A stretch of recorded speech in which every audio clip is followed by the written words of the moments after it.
चलो गाइस, तो आज मैं फिर से लेकर आया आपके लिए क्रिटिकल रीजनिंग का बेहतरीन क्वेश्चन। तो चलिए स्टार्ट करते हैं।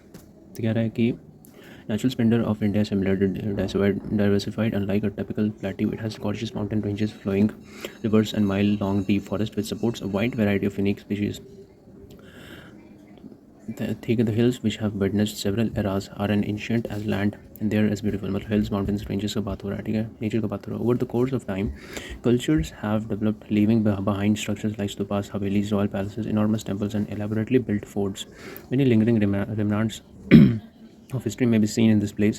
India now intends to encourage private engagement in the industry by enticing new investment into the state's tourist infrastructure, which includes hotels, resorts, spa facilities, movie studios, golf courses, and other tourism-related locations. तो basically मतलब कि tourism के बारे में बात हो रहा है, ठीक है. Then after so option number 1 कह रहा है कि India is redeveloping the state tourism by putting fresh investment into the state tourism sector, ठीक है. अब उसका फिर क्या है, India is lagging in the other sectors like transport, education, and etc. That is important reason to infuse the cash into the tourism sectors. India has तीसरा option दिया हुआ है, India has a wide range of tourist places that everyone must visit on their lifetime. India has lacked that important infrastructure around the tourist spot of the country. तो इसमें करना क्या है, तो ऑप्शन देखते हैं. अच्छा, इसमें कंक्लूजन है, इन्फ्रेंस है, और तीसरा कंक्लूजन एजम्पशन. मतलब कि पहला क्या है, दूसरा क्या है पॉइंट, तीसरा क्या है, और चौथा किस तरह से रिलेटेड है पैसे से, ये बताना चाहिए. तो पहला इंडिया इज रीडेवलपिंग, ये यही चीज़ बता रहा है, तो ये तो कंक्लूजन हो गया ना. पहला, दूसरा, तीसरा, चौथा, तो पढ़ते हैं हम लोग, है ना. तो पहले में क्या बोल रहे हैं कि India is redeveloping the state tourism by putting fresh investment into the state tourism sector. So ये हो सकता है कंक्लूजन, ये हो जाएगा कंक्लूजन. क्यों? यही चीज़ बता रहा है कि इंडिया इज रीडेवलप कर रहा है कि नहीं.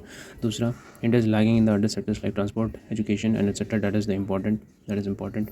तो ये हम लोग अज्यूम कर सकते हैं कि हाँ भाई टूरिज्म में ज़्यादा ध्यान दे रहे हैं, लेकिन इन सब चीज़ में अदर सेक्टर्स, ट्रांसपोर्ट, ये सब में ध्यान देते हैं. अज्यूम हम लोग कर सकते हैं, असम्पशन ले सकते हैं. Then after, India has a wide range of tourist places that everyone must visit on their life time.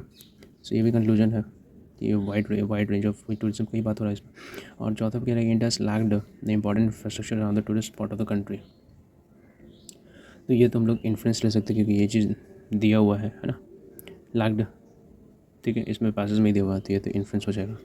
तो ये अजम्पशन और इन्फ्रेंस में क्या है कि अजम्पशन मतलब कि उसका ऐसा नेगेटिव चीज़ हो सकता है, उसको भी मान लेना ना.